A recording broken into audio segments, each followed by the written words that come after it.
অসমত নিৰ্বাচন শেষ হৈছে কিন্তু নিৰ্বাচন শেষ হোৱাৰ লগে লগে এজন প্ৰাৰ্থীক লৈ এতিয়া জল্পনা কল্পনা চলিছে ইউডিএফৰ ভিতৰচৰাত এই প্ৰাৰ্থীজনে হঠাৎ নিৰ্বাচনৰ ৪৮ ঘণ্টাৰ পূৰ্বে হেনো নিষ্ক্ৰিয় হৈ দিছিলে নগাঁও প্ৰাৰ্থী আমিনুল ইছলামৰ ভূমিকাক লৈ তুলপাৰ এতিয়া ইউডিএফৰ ভিতৰচৰা আমিনুল ইছলামৰ বিৰুদ্ধে ইণ্টাৰনেল এনকুৱাৰী দিছে ইউডিএফে আভ্যন্তৰীণ তদন্ত নিৰ্বাচনৰ ৪৮ ঘণ্টাৰ পূৰ্বে হঠাৎ নিষ্ক্ৰিয় হৈ দিয়াৰ অভিযোগ আমিনুল ইছলামৰ বিৰুদ্ধে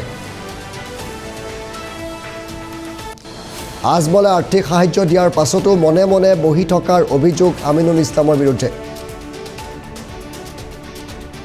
নগাঁও প্ৰাৰ্থী আমিনুল ইছলামৰ ভূমিকাক লৈ তুলপাৰ হৈছে ইউডিএফৰ ভিতৰচৰা আমিনুল ইছলামে কাৰোবাক সহায় কৰিবলৈ হঠাৎ নিষ্ক্ৰিয় হৈ দিছিল নেকি নিৰ্বাচনৰ পূৰ্বে আমিনুল ইছলামৰ বিৰুদ্ধে এতিয়া এনকুৱাৰী দিছে ইউডিএফে ইণ্টাৰনেল এনকুৱাৰী দিছে হঠাৎ নিৰ্বাচনলৈ দুদিন থকাৰ সময়ত আমিনুল ইছলাম নিষ্ক্ৰিয় হৈ দিছিল আৰু সেই দিন ধৰি আমিনুল ইছলামৰ কোনো সন্ধান পোৱা নাই ভালদৰে আজমলৰ পৰা তেওঁ আৰ্থিক সাহায্য লৈছিল তৎসত্বেও কাৰোবাক সহায় কৰিবলৈ আমিনুল ইছলামে মনে মনে বহি দিলে নেকি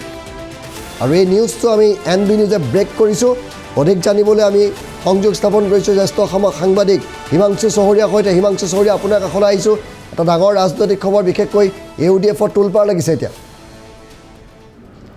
হয় নিশ্চয় AIDF প্ৰধান বদৰুদ্দিন আজমল এই মুহূৰ্তত যথেষ্ট ক্ষুণ্ণ হৈ পৰিছে ধিঙৰ বিধায়ক আমিনুল ইছলামৰ বিৰুদ্ধে নগাঁও লোকসভা সমষ্টিৰ প্ৰাৰ্থী হিচাপে আমিনুল ইছলামক প্ৰক্ষেপ কৰিছিল AIDFে কাৰণ AIDFে বিশ্বাস কৰিছিল যে নগাঁও লোকসভা সমষ্টিটো বৰ্তমান যিহেতু যথেষ্ট মাইনৰিটি ভোটাৰ তাত ইনক্লুড হৈছে কিয়নো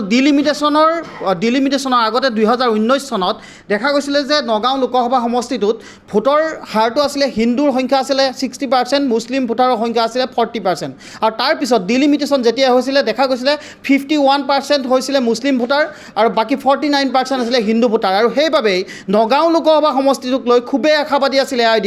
AIDFে নিৰ্বাচনৰ পূৰ্বে বাৰে বাৰে ঘোষণা কৰিছিল বদৰুদ্দিন আজমলে বাৰে বাৰে ঘোষণা কৰিছিল যে নগাঁও লোকসভা সমষ্টিটো এবাৰ কনফাৰ্ম হৈ গৈছে নগাঁও লোকসভা সমষ্টি এবাৰ কোনো পধ্যে কংগ্ৰেছে জিকিব নোৱাৰে আৰু সেইবাবেই নগাঁও লোকসভা সমষ্টিটোত সৰ্বশক্তি প্ৰয়োগ কৰিছিল AIDFে আৰু AIDFৰ বহুকেইজন বিধায়কে নগাঁও লোকসভা সমষ্টিটোৰ বাবে প্ৰাৰ্থী হিচাপে প্ৰধান দাবীদাৰ হিচাপে ঘোষণা কৰিছিলে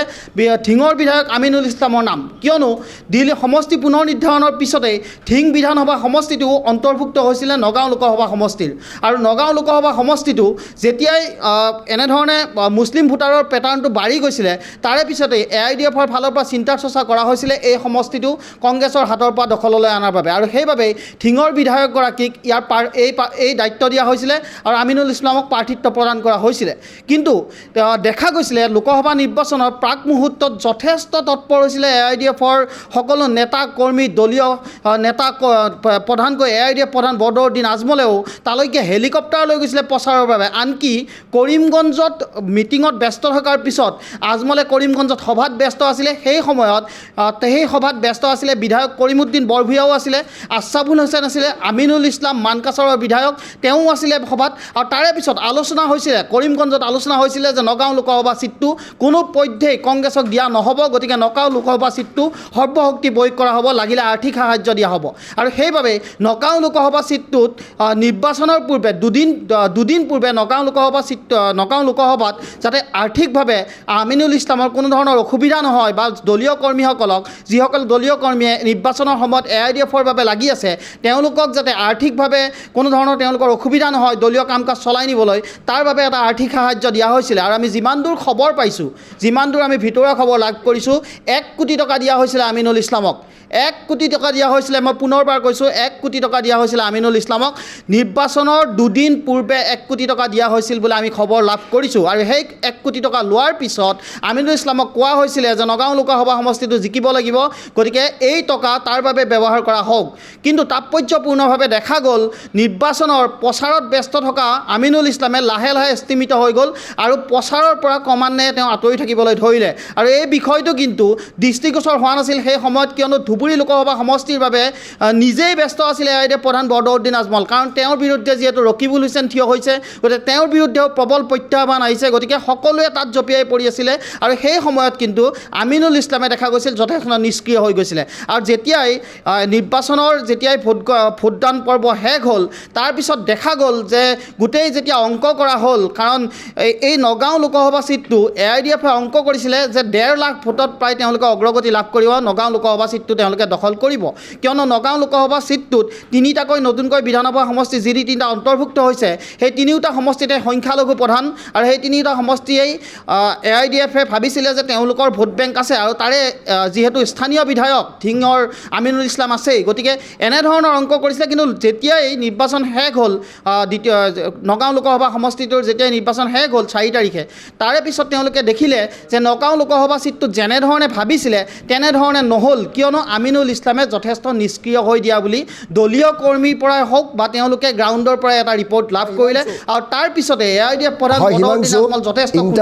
ইণ্টাৰনেল এনকুৱাৰী দিছে, এইটো কিমান দূৰ সত্য? ইণ্টাৰনেল এনকুৱাৰী দিছে হিমাংশু, এটা তদন্তৰ নিৰ্দেশ দিয়া হৈছে যে আমিনুল ইছলামে কিহৰ বাবে বহি দিলে, নে কাৰোবাক জিকাবৰ বাবে এনেধৰণে আমিনুল ইছলামে বহি দিলে, এই বিষয়টো লৈ এতিয়া এআইডিএফৰ মাজত যথেষ্ট চৰ্চা হৈছে। আৰু বিষয়টো লৈ তদন্ত কৰিছে এতিয়া এআইডিএফৰ প্ৰধানে, তদন্ত দিছে, আৰু এই তদন্তত এতিয়া আমিনুল ইছলামে কেনেধৰণে সহযোগ কৰে সেয়া এক লক্ষণীয় কথা হ'ব। কিন্তু এই মুহূৰ্তলৈকে আমি যিমান দূৰ জানিব পাৰিছোঁ, যিমান দূৰ খবৰ পাইছোঁ, খবৰ অনুসৰি আমিনুল ইছলামে কিন্তু এই মুহূৰ্তলৈকে বিধায়ক আমিনুল ইছলাম তথা নগাঁও লোকসভা সমষ্টিৰ প্ৰাৰ্থী আমিনুল ইছলামে এই মুহূৰ্তলৈকে কিন্তু এআইডিএফ প্ৰধান বদৰুদ্দিন আজমলৰ লগত বিষয়টো লৈ কোনো কথা বতৰা হোৱা নাই, বৰঞ্চ তেওঁ বিষয়টোৰ পৰা দূৰত থাকিবলৈ বিচাৰিছে। আৰু আমি যিমান দূৰ খবৰ পাইছোঁ, হয়তো এআইডিএফত শেষবাৰৰ বাবে বিধায়ক হৈ থাকিবও পাৰে আমিনুল ইছলাম। ঋতুস্মিন হয়, এই মুহূৰ্তত এটা ডাঙৰ খবৰ আপুনি দিছে, আৰু এইটো যদি সঁচা হয়, আৰু ইণ্টাৰনেল এনকুৱাৰী দিয়াটো কিমান 100% সঁচা? হয়, 100% নিশ্চিত। এয়া আমি যি খবৰ লাভ কৰিছোঁ এই খবৰ অনুসৰি, কাৰণ দলীয়ভাৱে তেওঁলোকে এই কথা স্পষ্ট কৰা নাই। তেওঁলোকে দলীয়ভাৱে, কাৰণ ইলেকশ্যন চলি আছিলে, আৰু ইলেকশ্যন যিহেতু এতিয়া শেষ হৈছে, কিন্তু হিমাংশু, তেতিয়াহ'লে নগাঁও ছিট ইউডিএফে হেৰুৱাইছে, কাৰ লাভ হ'ব? নিশ্চয়, নগাঁও লোকসভা সমষ্টিটো ইতিমধ্যে এআইডিএফে ধৰি লৈছে যে তেওঁলোকৰ হাতৰ পৰা গ'ল, আৰু এই লোকসভাৰ ছিটটো, নগাঁও লোকসভা ছিটটো এক প্ৰকাৰ কিন্তু আওপকীয়াকৈ তেওঁলোকে মানি লৈছে যে কংগ্ৰেছৰ হাতলৈ গ'ল, আৰু নগাঁও লোকসভা সমষ্টিটো কংগ্ৰেছেই জিকিব বুলি ইতিমধ্যে এআইডিএফৰ ফালৰ পৰা কিন্তু তেওঁলোকে পোনপটীয়াকৈ নক'লেও কিন্তু আওপকীয়াকৈ এই কথা তেওঁলোকে নিজেই স্পষ্ট কৰিছে। হয়, এই ধৰণৰ কাম যেতিয়া হয়, কোনোবা প্ৰাৰ্থীয়ে যদি হঠাৎ বহি দিয়ে, হঠাৎ নিষ্ক্ৰিয় হৈ দিছে, হঠাৎ প্ৰচাৰ অভিযান যেনেকৈ চলাব লাগিছিল তেনেকৈ চলাব নালাগে, তেন্তে দুই পক্ষৰ পৰা এটা সহায় লাভ কৰে। কিন্তু হয়, নিশ্চয় সেই সন্দেহটোৱে হয়তো হৈছে, কিয়নো এআইডিএফ প্ৰধান বদৰুদ্দিন আজমলে, মই পূৰ্বতে উল্লেখ কৰিছোঁ, নিৰ্বাচনৰ 2 দিন পূৰ্বে 1 কোটি টকা দিয়া বুলি যিহেতু আমি খবৰ পাইছোঁ, আৰু ইতিমধ্যে তেওঁলোকে হয়তো এআইডিএফৰ ফালৰ পৰা সন্দেহ প্ৰকাশ কৰিব পাৰে যে আমিনুল ইছলাম যিগৰাকী প্ৰাৰ্থী, ধিঙৰ বিধায়ক, তেওঁ অন্য কাৰোবাৰ পৰাও ধন পাইছিলে নেকি, যাৰ বাবে তেওঁ নিষ্ক্ৰিয় হৈ দিলে। বা আমি যিমান দূৰ খবৰ পাইছোঁ, যিমান দূৰ ভিতৰুৱা খবৰ পাইছোঁ, নগাঁও লোকসভা সমষ্টিটোত যিদিনা ভোটগ্ৰহণ অনুষ্ঠিত হৈছিলে, সেই সময়ত পুলিং এজেণ্টসকলক যি টকা দিব লাগে, তেওঁলোকক যি খোৱাৰ বাবে, খাদ্যৰ বাবে, বা এআইডিএফৰ যিসকল কৰ্মীক বাইকৰ খৰচেই হওক বা অন্য তেওঁলোকৰ যিবোৰ যাৱতীয় খৰচ, সেই খৰচ দিয়া হোৱা নাছিলে। আৰু তাৰ বাবে যথেষ্ট ক্ষুণ্ণ হৈছে এআইডিএফৰ প্ৰধান বদৰুদ্দিন আজমল, কিয়নো তেওঁ নিজ হাতে টকা দিছিলে, কিন্তু টকা বিলোৱা নহ'ল। আৰু সেই টকা কিয় বিলোৱা নহ'ল আৰু নিষ্ক্ৰিয় হৈ বহি দিয়াৰ কাৰণ কি, নে অন্য কোনো দলৰ পৰাও টকা ল'লে, তাক লৈ এতিয়া যথেষ্ট কিন্তু ক্ষোভত আছে এআইডিএফৰ প্ৰধান বদৰুদ্দিন আজমলৰ লগতে এআইডিএফৰ অন্যান্য বিধায়কসকলেও বিষয়টো লৈ চৰ্চা কৰিছে। আৰু এই মুহূৰ্তত এতিয়া আমিনুল ইছলামৰ ওপৰত ব্যৱস্থা কি হ'ব, যদিহে সত্য প্ৰমাণিত হয় যে তেওঁলোকৰ যি ইণ্টাৰনেল ইনকুৱাৰী হৈছে, এই ইণ্টাৰনেল ইনকুৱাৰীত যদি গোটেই কথা পোহৰলৈ আহে, তেতিয়া আমিনুল ইছলামৰ বিৰুদ্ধে কি ব্যৱস্থা হ'ব, সেয়া নিশ্চয়কৈ সময়ে ক'ব। শেষ প্ৰশ্ন, ক্ৰছ ভোটিং ৰাজ্যসভাটোৰ অভিযোগ আছে ইউডিএফৰ বিৰুদ্ধে, ইউডিএফ দলটোৰ বিৰুদ্ধে এটা অভিযোগ আছে। কিন্তু নিশ্চয় এআইডিএফৰ বিৰুদ্ধে পূৰ্বতেও অভিযোগ আছে, ক্ৰছ ভোটিঙৰ অভিযোগ আছে, ৰাজ্যসভা ইলেকশ্যন, ৰাষ্ট্ৰপতি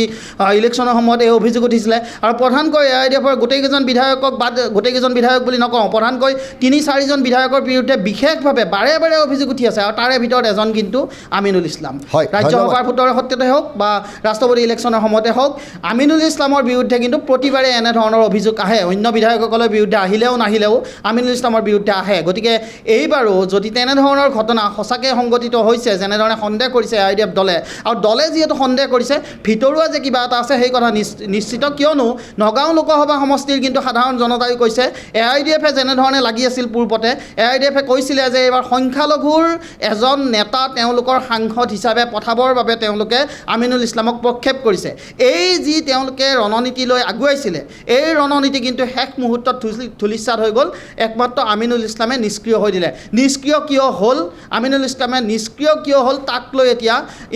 যি তদন্ত দিয়া হৈছে, এই তদন্ত এতিয়া কেনেধৰণে আগবাঢ়ে বা এই তদন্তৰ ফলাফলটোত আমিনুল ইছলামে সহযোগ কৰে নে নকৰে সেয়াও স্পষ্ট হ'ব। কিন্তু এই মুহূৰ্তলৈকে এটা কথা স্পষ্ট হৈ পৰিছে যে আমিনুল ইছলামে এই মুহূৰ্তলৈকে AIDF প্ৰধান বদৰুদ্দিন আজমলৰ লগত বিষয়টো লৈ কোনো ধৰণৰ আলোচনা কৰা নাই, আৰু তাক লৈ যথেষ্ট ক্ষোভিত হৈ আছে আজমল। হয়, হিমাংশু চৌধুৰী, আপোনাক ধন্যবাদ জনাইছোঁ এই ব্ৰেকিং নিউজটো, আপুনি এই ডাঙৰ খবৰটো আমাক জনোৱাৰ বাবে আপোনাক ধন্যবাদ জ্ঞাপন কৰিছোঁ। এই মুহূৰ্তত হয়তো বিপদ বাঢ়িব পাৰে এইগৰাকী আমিনুল ইছলামৰ।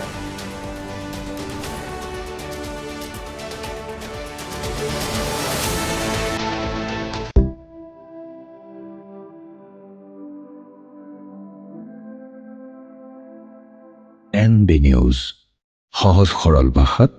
নৱভাৰতৰ কথা।